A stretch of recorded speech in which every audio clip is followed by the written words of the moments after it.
경쟁교육은 야만이다. 김누리.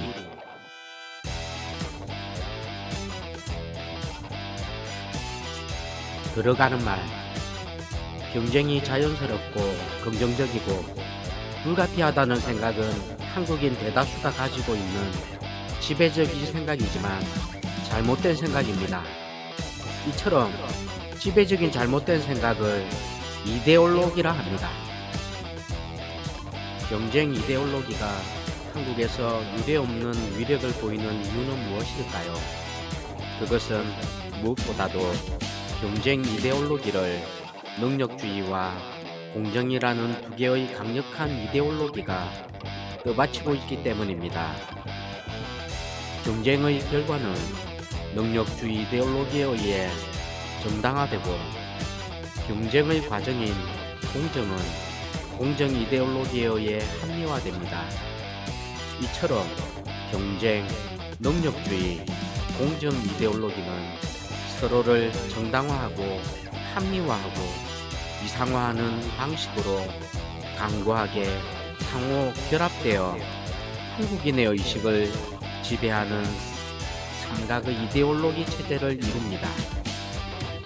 저는 경쟁, 능력주의, 공정의 삼각 이데올로기 체제를 한국 사회를 야만적인 사회로 만든 가장 결정적인 관념 체계라고 보고 이를 야만의 트라이앵글이라 부릅니다.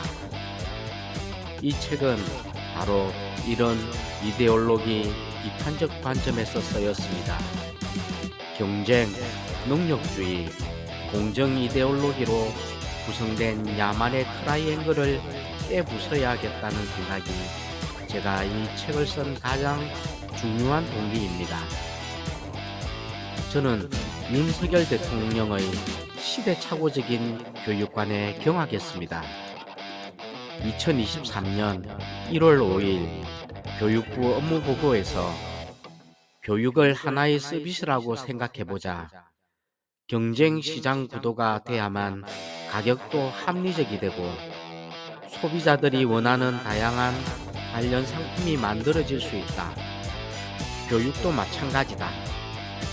그는 교육을 조범한 인간, 성숙한 민주주의자를 기르는 과정이 아니라 철저히 시장에서 거래되는 서비스 상품으로 보고 있습니다.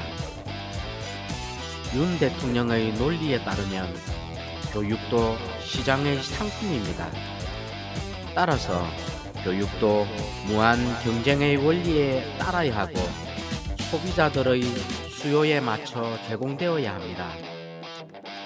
세계 최악의 경쟁 교육을 한다고 비판받는 나라에서 현재의 교육을 개선하기는커녕 더욱 악화시킬 위험한 관점입니다. 마이클 샌들은 능력주의는 뿐이라고 했습니다. 테오도르 아도르노는 경쟁교육은 야만이라고 했지요.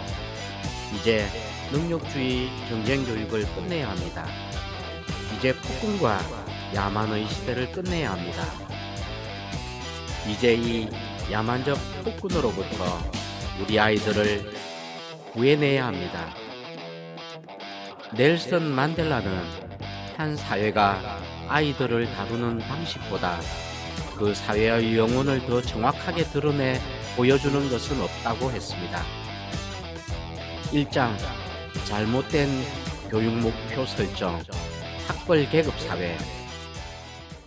지난 100년간의 우리 교육을 한번 돌아보지요. 먼저 우리는 36년 동안 일본 제국주의의 식민 지배를 당했지요. 이 시기에 교육 목표는 일제에 충성하는 한국 시민을 기르는 것이었습니다. 1945년 분단과 내전, 그 역사의 소용돌이 속에서 10년 민간 독재와 30년 군사 독재를 경험했습니다. 이 독재 시대의 교육 목표는 방공투사, 산업전사를 기르는 것이었습니다. 민주정부가 내세운 목표는 난데없이 인적 자원을 기르는 것이었습니다. 그리고 교육부의 이름도 교육 인적 자원부로 바꾸었지요. 지난 100년의 교육을 돌아보면 이 나라에선 교육을 해본 적이 없다는 의미이지요. 민주정부가 키우고자 한 건 애초에 인간이 아닙니다. 그들은 인간을 자원으로 변화시키고자 한 것입니다. 인간을 천연자원, 내 대비되는 인적 자원으로 본 것이지요. 인간을 자본의 부품으로 원료로 만들고자 한 것입니다. 그 결과 우리 한국인은 민주정부 아래에서 인간이 아니라 자원으로 키워졌습니다. 한국 사회는 군사 독재에서 민주주의로 이행한 사회가 아니라 군사 독재에서 자본 독재로 이행한 사회입니다. 민주화는 이 이행 과정을 포장하고 있는 형식에 불과하지요. 한국 사회에서 인적 자원이라고 하는 인간 경멸적인 용어가 아무런 저항감 없이 통용된다는 사실에서 저는 깊은 수치감을 느낍니다. 이는 우리 사회가 완전히 가치가 전도된 사회가 되었음을 보여줍니다. 인적 자원이란 말의 주체는 누구인가요? 인간이 주체인가요? 아니면 자본이 주체인가요? 인간이 다른 인간을 자원이라고 부르지는 않겠지요. 자본의 관점에서 보았을 때 자연 상태의 자원은 천연 자원이고 인간의 능력과 노력은 인적 자원이라고 보겠지요. 그러니 이 말은 오늘날의 세계, 특히 한국 사회의 지배자가 누구인지를 확실히 보여줍니다. 한국 사회에서는 이처럼 전도된 언어가 활개치고 있습니다. 노동의 유연화라는 말도 마찬가지입니다. 노동을 유연화한다니 무슨 말인가요? 노동자를 필요할 때 편하게 가져다 쓰고 또 필요 없을 때 편하게 잘라버리겠다는 것이죠. 노동의 유연화라고 얘기할 때 이것은 자본의 관점에서 하는 말이지 인간의 관점에서 나오는 말이 아닙니다. 이미 우리가 쓰는 대다수의 언어가 자본의 관점에서 인간을 재단하는 용어입니다. 자본이 마음대로 인간을 억압하고 착취하고 해고하고 심지어 산업재해라는 이름으로 일상적으로 상해하고 살해하는 것을 마치 더 선진적이고 더 좋은 사회로 가는 필연적인 과정인 양 받아들이고 있습니다. 요즘 대학생들이 많이 쓰는 용어 중 스펙이라는 말이 있습니다. 스펙은 영어 스페시피케이션의 약자로 원래 무기의 사양, 즉 무기의 성능이나 특성을 뜻합니다. 이런 끔찍한 말을 한 인간의 능력을 규정하는 개념으로 쓴다는 게 말이 됩니까? 현대 사회의 지배는 근본적으로 언어의 지배에 의한 지배입니다. 다시 말하면 언어를 통해 인간의 의식을 장악함으로써 지배하는 것입니다. 우리가 부당한 권력이 지배하는 사회에서 아무런 저항이나 반발 없이 순응하는 이유는 나를 노예로 만드는 권력의 언어가 나를 정체성으로 내면화되어 있기 때문입니다. 자본은 폭력이 아니라 언어를 통해 사람들의 의식 세계를 장악하고 노예 감독관을 내면에 씹어 끝없는 자기 착취를 강요합니다. 프랑스 르몽드에서는 한국 교육을 집중 취재하고 나서 다음과 같은 결론에 이르렀습니다. 한국의 학생들은 전 세계에서 가장 불행한 아이들이다. 왜냐하면 한국의 교육은 가장 경쟁적이고 가장 고통을 주는 교육이기 때문이다. 2022년 기준 한국의 의사 수는 인구 1000명당 2.1명으로 OECD 국가 중 꼴찌입니다.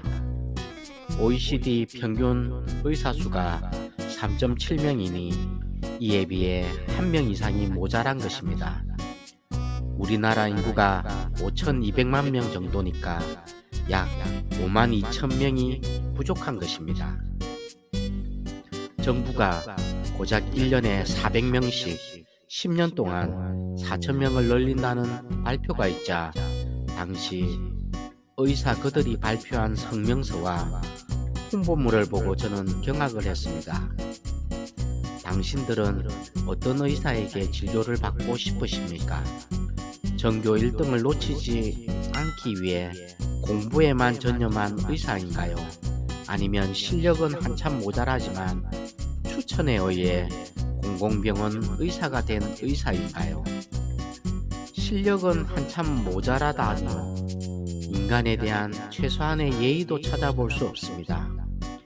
초등학생이 있어도 이런 천박하고 어리석은 글을 쓰지는 않을 것입니다.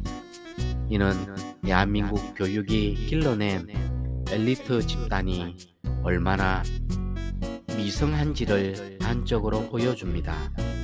이 성명서는 대한민국 교육이 실패한 정도가 아니라 완전히 파탄에 이르렀음을 보여주는 역사적 기록입니다. 한국의 의사는 연봉 19만 2,749달러 약 2억 4,633만 원으로 한국인 평균 임금의 4.4배를 벌고 있습니다. 이러한 엄청난 고소득이 바로 가장 적은 의사 수와 관련이 깊다는데 문제의 심각성이 있습니다. 독일에서도 코로나 사태로 급한 대로 우리보다 의사 수가 2배 이상이나 많은데도 그 수로는 부족하다 생각하고 전체 의대 정원의 50%를 정원한다는 파격적인 대책을 발표했습니다.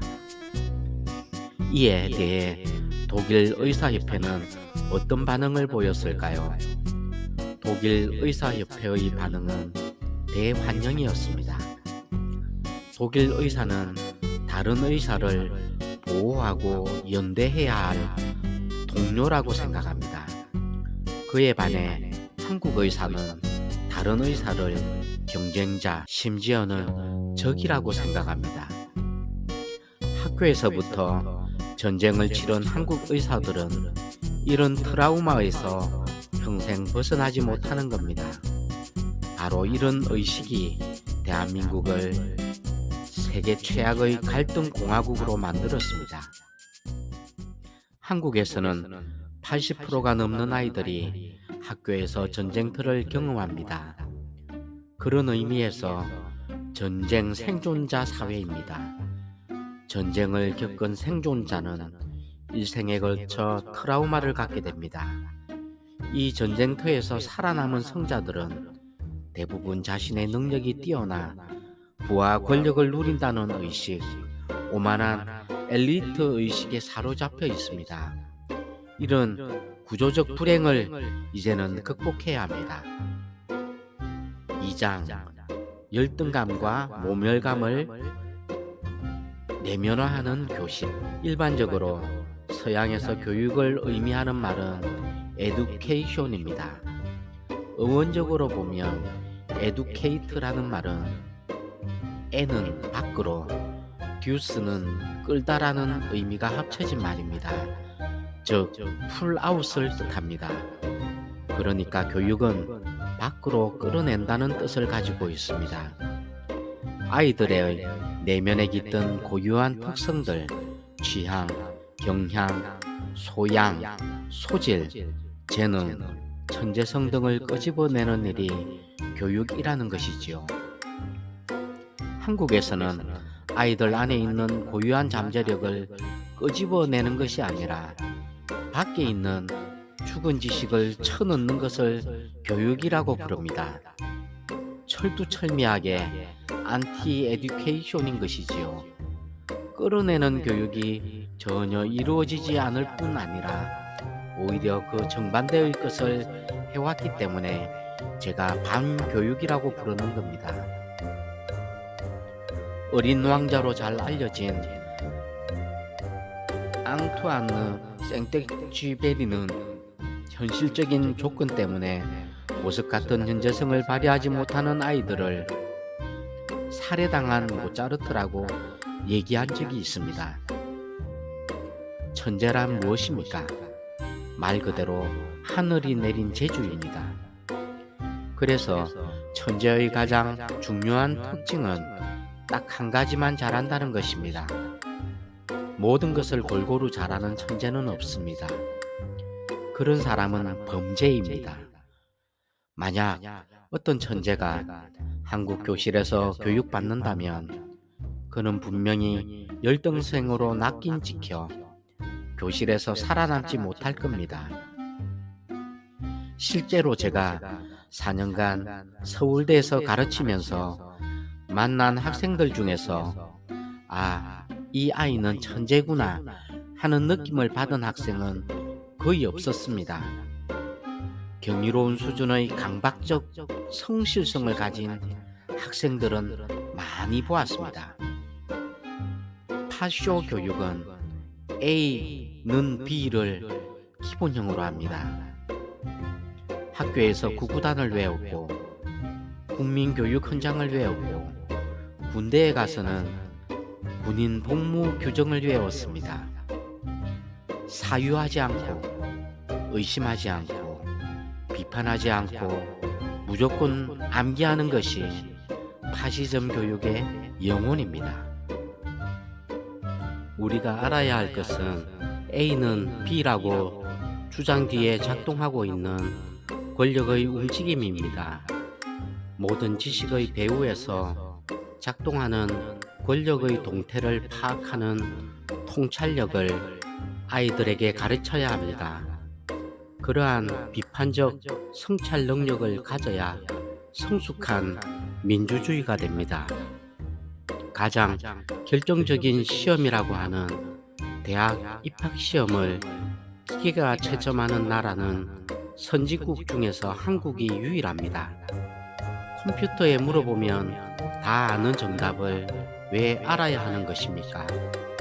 특히 이런 식의 지식교육, 암기교육은 4차 산업혁명 시대에는 전혀 맞지 않습니다.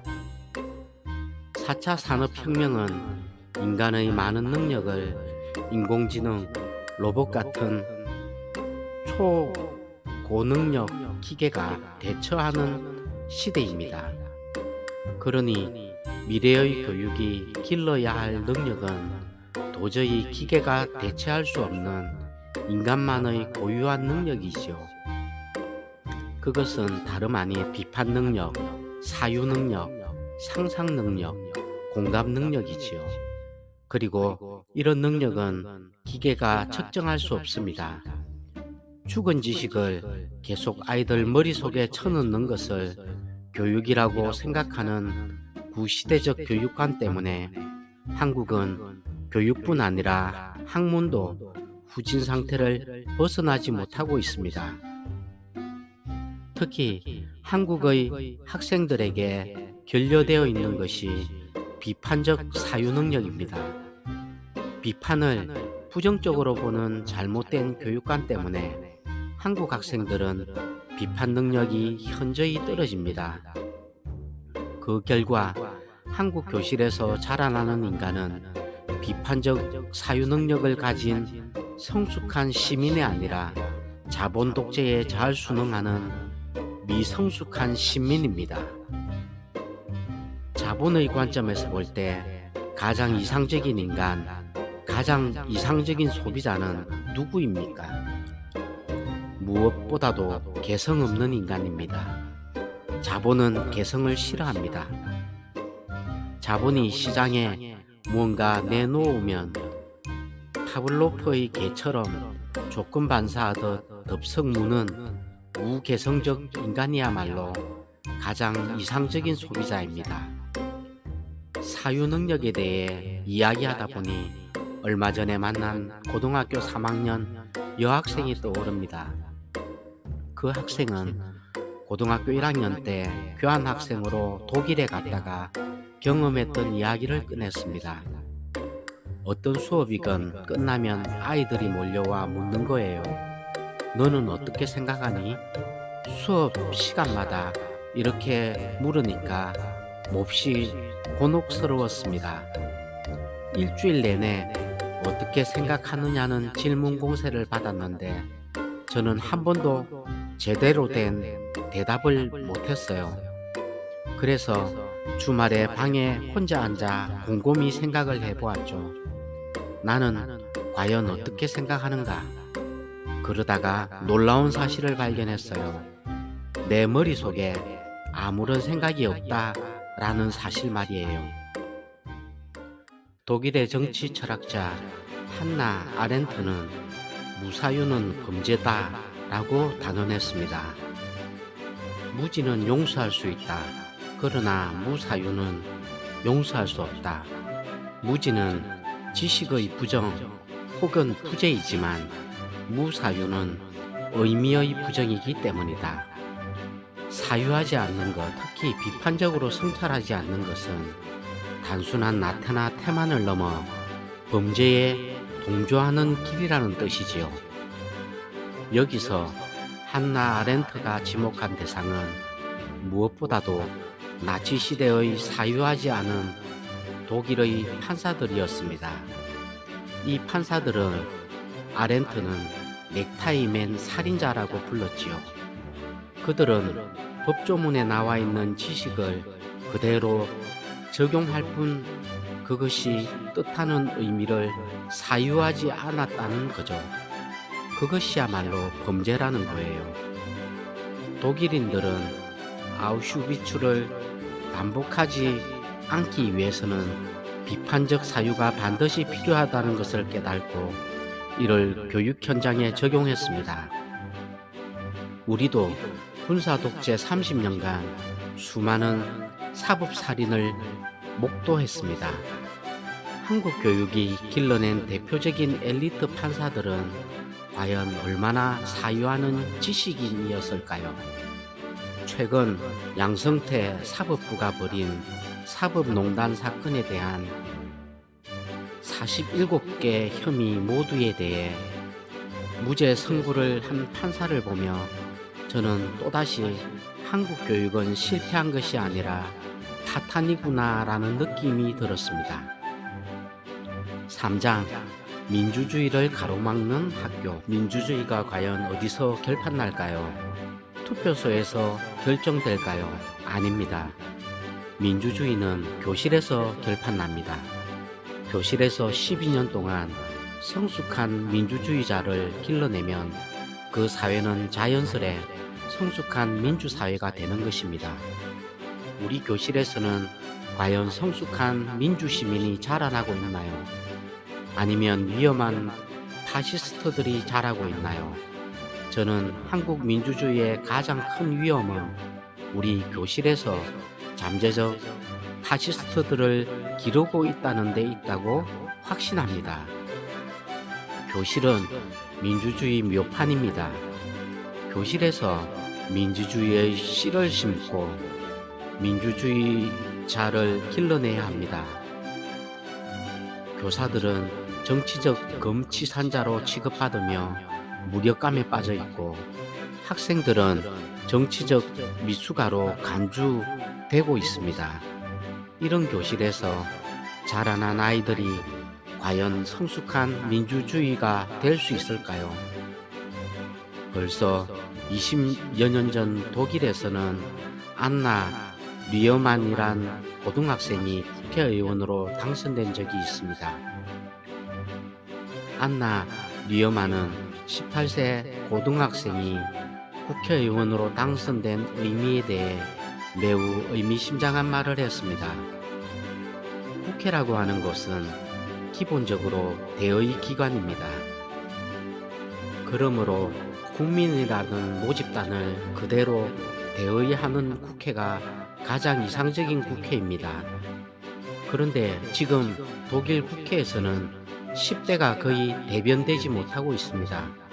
저는 10대의 의사를 대변하기 위해 국회에 들어갔습니다. 안나 리어만은 자신의 국회 입성의 의미를 세대 대표성이라는 말로 함축했습니다. 요즘 교육 현장에서 특히 초등학생에서부터 심각한 수준의 학교 폭력 문제들이 발생하고 있습니다. 과연 이런 문제가 우리 아이들의 잘못된 인성 때문일까요? 아니면 아이들이 성장하는 사회가 병들었기 때문에 생기는 문제일까요? 다시 말해, 근본 원인은 아이들의 병든 내면에 있을까요? 아니면 아이들을 둘러싸고 있는 병든 사회에 있을까요? 우리 아이들에게 내재된 폭력성의 심층에 도사리고 있는 것은 무엇일까요? 그것은 바로 누적된 분노입니다. 그 축적된 분노의 배후에는 살인적인 경쟁이 있습니다. 저는 이 폭력이 한국 사회의 우연적, 부분적 현상이라기보다는 필연적, 총체적 현상이라고 봅니다. 군대 문화가 여전히 한국 사회의 거의 모든 조직 문화의 원형이라는 의미에서 대한민국은 병영 사회입니다. 흥미로운 점은 사회적으로 영향력이 큰 조직일수록 권위주의와 폭력성의 정도가 강력하다는 것입니다. 홍익대 건축학부 유현준 교수가 지적하듯이 한국 학교의 병영적 구조는 학교 건축학적 구조에서도 살필 수 있습니다. 병영과 똑같이 일렬로 늘어선 교실과 그것을 바깥에서 일방적인 시선으로 감시할 수 있는 복도, 교실 내에서 교사와 학생의 구도, 군대가 연대장, 중대장, 소대장으로 조직되어 있듯이 교육청은 교육감, 교육장, 과장, 장학사로, 학교 또한 교장, 교감, 교사로 조직되어 있고 그들의 관계는 실상 명령과 복종의 상하관계로 이루어져 있지요. 4장 대학이 죽었다. 대학이란 무엇입니까? 독일의 철학자이자 교육학자인 빌헬름 폰 훔볼트는 대학을 교수와 학생으로 이루어진 자유롭고 평등한 학문 공동체로 정의했습니다. 이러한 정의를 받아들인다면 지금 한국 대학은 대학이 아닙니다. 나아가 대학은 과연 자유롭고 평등한가?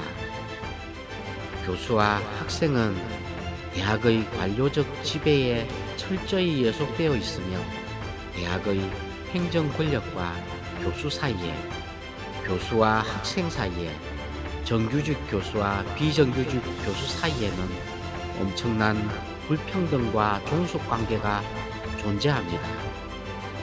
또한 한국 대학은 더 이상 학문 공동체도 아닙니다.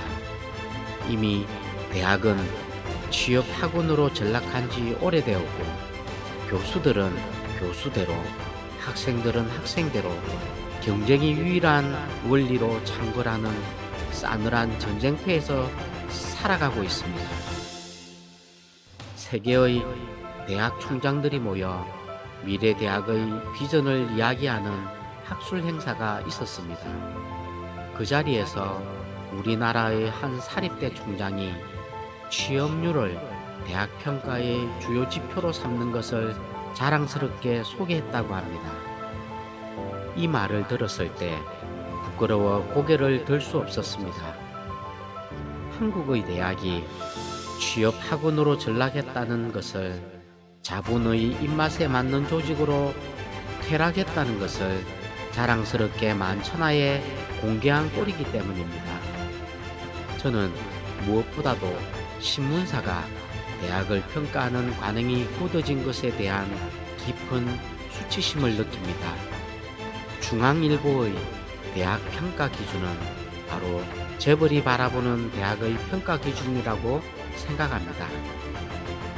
재벌이 보는 바람직한 대학의 상을 수치로 만들어 놓은 것입니다. 이 기준에 따라가는 대학은 자연스럽게 자본의 이데올로기를 따르게 됩니다. 이런 대학 평가가 지속되다 보니 결국 한국의 거의 모든 대학이 자본이 원하는 형태로 변했습니다. 최고의 고등교육기관인 대학에서 민주주의는 얼마나 실천적으로 구현되고 있을까요? 제가 가르치고 있는 중앙대학교의 현실을 사례로 들어보겠습니다. 예전에는 중앙대학교에서도 일정한 민주주의가 실천되고 있었습니다. 그 대표적인 예가 바로 총장 직선제지요. 그런데 두산이라는 재벌기업이 중앙대를 인수한 이후에 사정이 완전히 달라졌습니다. 두산이 중앙대학교에 들어와서 제일 먼저 한 일이 바로 총장 직선제를 없앤 것입니다. 그러고 나서 총장 임명제를 신설하고 자기들 마음에 드는 사람을 학내 구성원의 동의도 구하지 않고 멋대로 총장으로 임명한 것이지요. 두 번째는 대학이 점점 더 권력의 하수인으로 전락하고 있다는 사실입니다. 지금 대학은 권력 비판의 기능을 완전히 상실했습니다. 오히려 한국 사회를 지배하는 자본 권력의 충실한 하수인이 된 지 오래입니다. 단순히 자본 권력이 원하는 인적 자원을 제공하고 자본이 원하는 이데올로기를 생산하고 있습니다. 특히 대학 교수들의 타락은 심각한 수준입니다. 대기업의 사회이사로 참여하여 자본의 거수기 노릇을 하는가 하면 자본에 유리한 이데올로기를 생산하고 전파하는 데 열심입니다. 교수는 자본의 하수인으로, 학생은 자본의 도구로 기능하면서 이것을 자신의 정체성으로 삼고 있습니다. 한국 사회를 헬조선으로 망가뜨린 중요한 요인입니다.